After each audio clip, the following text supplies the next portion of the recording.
தமிழக மக்களுக்கு வணக்கம். நேத்திக்கு ஒரு சிறப்பான சம்பவம் நடந்திருக்கு. சம்பவம் என்ன அப்படின்னா, அரியலூர் மாவட்டத்தில காடுவெட்டி கிராமத்தில நம்ம காடுவெட்டி குரு, அதாவது வன்னியர் சங்கத்தின் முன்னாள் தலைவர் மறைந்த திரு காடுவெட்டி குரு அவர்களுடைய 64வது பிறந்த நாளை முன்னிட்டு, அங்கு தலைவர்கள் அனைவரும், சமுதாய தலைவர்கள் அனைவரும் அங்கே கூடியிருந்தார்கள். அவருக்கு மரியாதை செலுத்தும் பொருட்டு அவர் சிலை திறப்பு அப்படின்னு சொல்லிட்டு.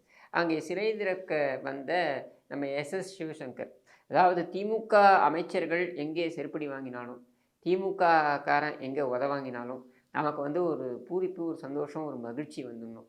ஏன் அப்படின்னா, இவங்களை யார் தான் அடக்கிறது அப்படின்னு இத்தனை நாட்கள் நம்ம காத்திருந்த நிலையில் மக்களே அங்கங்கே சிறப்பான கவனிப்பை அவர்களுக்கு கொடுக்க ஆரம்பித்து விட்டார்கள். நம்ம ஏற்கனவே பார்த்தோம் எப்படி விழுப்புரத்துலேயும் கள்ளக்குறிச்சிலையும் இந்த அமைச்சர்களுக்கு வந்து சிறப்பான மரியாதை வழங்கப்பட்டது, சிறப்பான கவனிப்பு கொடுக்கப்பட்டது அப்படின்னு சொல்லிட்டு. நம்ம செம்மண் திருடன் பொன்முடிக்கு வந்து பொன்முடிக்கும் அவரது உதவாக்கரை மகனுக்கும் வந்து சிறப்பான கவனிப்பு வழங்கப்பட்டது. அதைத் தொடர்ந்து அங்கே வந்த உதவாநிதிக்கும் வந்து பார்த்திங்கனாக்கா மக்கள் வந்து எதிர்ப்பை தெரிவித்தார்கள் அப்படின்றத நம்ம பார்த்தோம். அதே மாதிரி KKSSR அவர் வந்து தென் மாவட்டங்களுக்கு சென்ற பொழுது அங்கும் அவருக்கு சிறப்பான மரியாதை வழங்கப்பட்டது அப்படின்றதை நம்ம பார்த்தோம். இப்படி தொடர்ந்து ஒவ்வொரு அமைச்சராக எங்கெல்லாம் அவர்கள் பணிக்கு அனுப்பப்படுகிறார்களோ அங்கெல்லாம் மக்கள் வந்து எதுக்காக வந்தீங்க, இந்த பிரச்சனைகளுக்கு காரணமே நீங்கள் தான், இந்த பிரச்சனை எதற்கும் நீங்கள் தீர்வு கொடுக்குற மாதிரி தெரியல, அப்போது நீ எதுவுமே தீர்வு கொடுக்காத நிலையில் வெறும் விளம்பரத்துக்காக இங்கே வந்து போஸ்ட் கொடுத்துட்டு போகிறீங்களா அப்படின்ற கேள்வியை கேட்க ஆரம்பித்து விட்டார்கள்.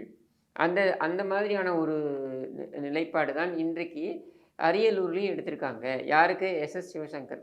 அதாவது இந்த பஸ்ஸோட டயர் இருக்குல்ல, இந்த டயரை மாற்றுவாங்கள்ல, பஞ்சருக்கு டியூபு டயரை மாற்றுவாங்கள்ல, அதில் கூட திருடக்கூடிய ஒரு கொடூரமான ஒரு ஜென்மம்னு வச்சுப்போம். அப்படிப்பட்ட அந்த சிவசங்கரனுக்கு தான் வந்து இந்த சிறப்பான மரியாதை வழங்கப்பட்டிருக்கிறது. இவங்க படைசூழ இவங்க அங்கே போயிருக்காங்க. எதிர்ப்பு தெரிவித்து அங்கே இருக்கக்கூடிய இளைஞர்கள், நூற்றுக்கணக்கான இளைஞர்கள் அங்கே இருந்தாங்க. இந்த காணொலிகளை பாருங்கள்.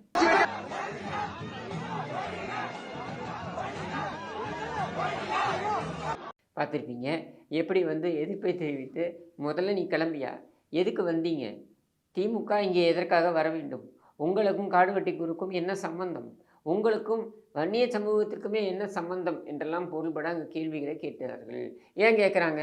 ஏன்னா இங்கே திராவிட முன்னேற்ற கழகம் சாதி சமத்துவம் என்கிற பேரில் நிறைய பிரச்சனைகளை அந்த சாதி மக்களுக்கு ஏற்படுத்தி இருக்கிறது. அதுக்கப்புறம் சமாளிக்கிற பேர் வழின்னு இந்த மாதிரி ஏதாவது ஒரு நிகழ்ச்சி நடந்தால் அங்கே வந்து உட்காந்துட வேண்டியது. இப்போ கூட சமூகத்தில் பார்த்தோம், நம்ம துரைமுருகனை வச்சுக்கிட்டு பொன்முடியே வன்னியர் கிடையாது, இருந்தாலும் பொன்முடி, துரைமுருகன் எல்லாரையும் வச்சுக்கிட்டு 21 தியாகிகள் இந்த இடஒதுக்கீட்டிற்காக போராட்டத்தில் ஈடுபட்ட பொழுது சுட்டுக் கொல்லப்பட்ட அந்த 21 தியாகிகளுக்கு நினைவு மண்டபம் அமைப்பது, சிலை திறப்பது இப்படின்ட்டுலாம் ஒரு நிகழ்ச்சியை ஏற்படுத்தி, அந்த நிகழ்ச்சியில் பார்த்தீங்கன்னாக்கா இப்போ தான் இவங்களுக்கு ஞானோதயமே வந்திருக்கு.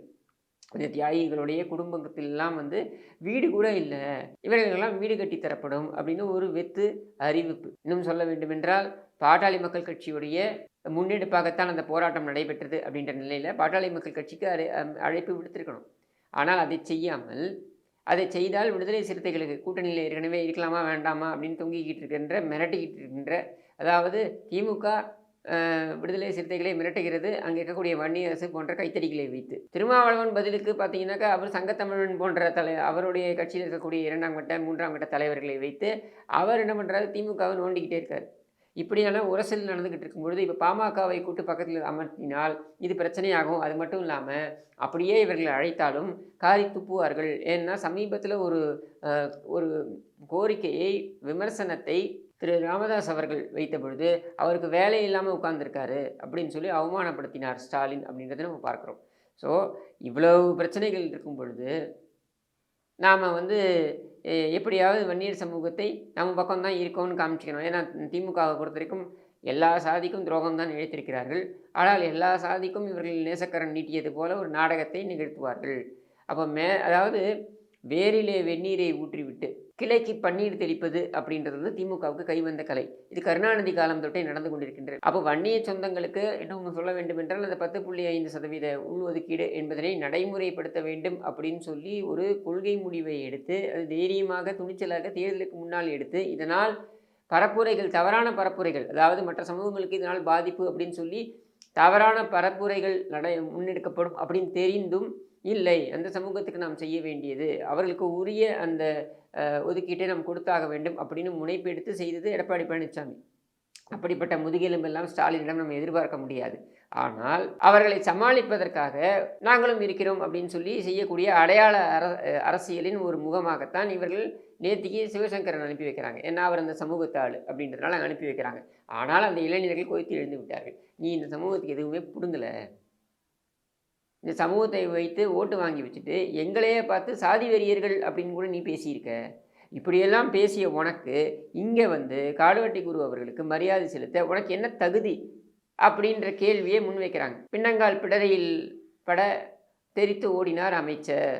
இதுதான் திமுகவினருக்கு எங்கே சென்றாலும் வழங்கப்பட போகின்ற சிறப்பு மரியாதை.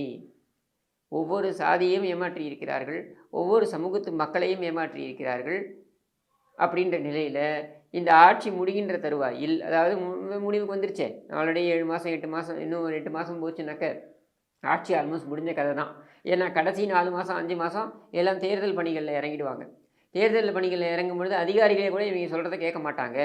ஒரு பாராளுமன்ற தேர்தலை எப்படி இவர்கள் அனாயசமாக சந்தித்தார்களோ, அதாவது ஆட்சி அதிகாரத்தை முழுமையாக பயன்படுத்தி சந்தித்தார்களோ, அப்படி இவர்கள் இந்த பொது தேர்தலை சந்திக்க முடியுமா என்றால் சட்டமன்ற பொது தேர்தலை அப்படி சந்திக்க முடியாது. அப்போது என்ன பண்ண போகிறாங்க அப்படின்னா, அமைச்சராக இருக்கும் பொழுதே, காவல்துறையோட முழு பாதுகாப்பு இருக்கும் பொழுதே இப்படி லிமிட் அடிக்கிறானுங்க. யோசிச்சு பாருங்கள், இவங்க வாக்கு கேட்டு அந்த இடத்துக்கு வந்தாங்கன்னா எப்படி இருக்கும்? பொது தேர்தல் வரும் பொழுது இந்த அதிகாரிகள்லாம் இவங்களோட துணைக்கு நிற்பாங்கன்னு நினைக்கிறீங்களா? கண்டிப்பாக கிடையாது. அது மட்டும் இல்லை, இங்கே அரசு ஊழியர்கள்லேருந்து ஆரம்பித்து, ஏன்னா இவர்கள் எப்பவுமே இந்த அரசு ஊழியர்கள் மேலே சவாரி செய்தே பழக்கம், அவர்களை ஏமாற்றியே பழக்கப்பட்ட இவர்களுடைய இந்த குயுக்தியை புரிந்து கொண்டு விட்ட அரசு ஊழியர்களும் இவர்களுக்கு ஆதரவு தெரிவிக்க போகிறதில்ல. அதனால் எழுதி வைத்து கொள்ளுங்கள். நாம் இப்போ பிப்ரவரியில் இருக்கோமா, அடுத்த பிப்ரவரிக்கு இங்கே இருக்கக்கூடிய சூழலே வேறு மாதிரி இருக்கும். எந்த அதிகார வர்க்கமும் இவர்களுக்கு துணை நிற்க போகிறது. அதிகார வர்க்கம்னா அதிகாரிகள் தரப்பு, அதிகார வர்க்கம்னா இவர்கள் தான் அதிகார வர்க்கத்தில் அமர்ந்திருக்கிறார்கள். ஆனால் அதிகாரிகள் தரப்பு இவர்களுக்கு துணை நிற்க போவதில்லை. இவர்களை முதல்ல எப்படி விரட்டி அடிக்கலாம் அப்படின்ற முனைப்பை அனைவரும் காண்பிக்கப் போகிறார்கள். பொதுமக்கள் மட்டுமில்லை, அனைத்து தரப்பிலும் இவர்களுக்கு மீதான அதிருப்தி என்பது நிலவி கொண்டிருக்கிறது. முதலமைச்சர் வேண்டுமானால் பெருமைப்பட்டு கொண்டிருக்கலாம். அங்கங்கே போயிட்டு பெருமையாக தேனாரும் பாலாரும் ஓடுகிறது, நாங்கள் மகிழ்ச்சியாக இருக்கிறோம். இப்போ ஒன்றும் இல்லை, அடித்து விரட்டினது யார்? நீங்கள் சிறப்பான ஆட்சி வைக்கிறேன்னா உங்களை வரவேற்றிருக்கணுமே. ஏன் அவன் அடித்து விரட்டுறான்? நீ பேசின பேச்செல்லாம் கொஞ்சம் நஞ்ச பேச்சா? மேல்வாதியில் நீங்கள் செய்த அரசியல் எல்லாம் எவ்வளோ மட்ட ரகமான அரசியல் இது. அந்த கோவிலுக்கு பூட்டை போட்டு, அதாவது 2 சமூகத்துக்கு நடுவில் பிரச்சனை ஏற்படுகிறது என்றால் அங்கே சுமூகமாக தீர்த்து வைப்பதற்கான ஒரு திறமை பெற்ற அரசாக அந்த அரசாங்கம் இருக்க வேண்டும். மாறாக அதை கோவிலுக்கே பூட்டை போடுவேன் அப்படின்னு அழிச்சாட்டியம் பண்ணுறதா இருக்கட்டும், அல்லது ஒரு தரப்பினருக்கு மட்டும் கூடுதல் பவர்ஸ் கொடுக்குறது, அதாவது அவங்களுக்கு கூட்டணியில் இருக்காங்க அப்படின்றதுனால ஒரு தரப்பிற்கு மட்டும் எல்லா விதமான அராஜகத்தையும் ஏற்றுவதற்கு செய்வதற்கு அவங்களுக்கு முழு சுதந்திரத்தை கொடுப்பது. தவறு 2 பக்கமும் நடக்கிறது என்றால் 2 பக்கமும் இருக்கக்கூடிய தவறை சுட்டி காட்டக்கூடிய அந்த ஒரு தன்மையை, நடுநிலைத்தன்மையை அரசாங்கம் கொண்டிருக்க வேண்டும். அரசியல்வாதி கொண்டிருக்க வேண்டிய அவசியம் கிடையாது. ஆனால் அரசாங்கம் கொண்டிருக்க வேண்டும். அப்படி நடந்திருக்கிறதா என்றால் இல்லை. அதையெல்லாம் வேடிக்கை பார்த்து கொண்டு தான் இருக்கிறார்கள் மக்கள். இப்போ அவங்களுக்கான சான்ஸ் கிடைக்குது, அதனால் திருப்பி கொடுக்கிறார்கள். எனக்கு வன்முறையில் உடன்பாடு கிடையாது. அப்போ அமைச்சருக்கு எதிராக இந்த மாதிரி அவரை விரட்டி அடிப்பது அப்படின்றதுல எனக்கு முழு உடன்பாடு இருக்கா அப்படின்னா, கண்டிப்பாக திரும்பி போ அப்படின்னு சொல்கிறதுக்கான அத்தனை உரிமையும் அந்த இளைஞர்களுக்கு இருக்குது, அந்த மக்களுக்கு இருக்குது. ஆனால் அடிப்பது, உதைப்பது இதெல்லாம் எனக்கு உடன்பாடு கிடையாது. பட் அதையும் கடந்து மக்களுடைய கோபம் எந்த அளவுக்கு இருக்குது அப்படின்றத இந்த இளைஞர்களை பார்க்கும்போது தெரியுது. அப்போ இது போகின்ற அல்லது அணையும் தருவாயில் இருக்கின்ற ஒரு ஆட்சி அப்படின்றது தெளிவாக இதிலிருந்து நம்ம புரிஞ்சிக்கலாம். இது மட்டும் இல்லை, இன்னும் நிறைய சம்பவங்கள் நடக்க போகுது. ஒவ்வொரு சம்பவமாக நடக்கும் பொழுது இந்த சிறப்பான கவனிப்பு இருக்கும்.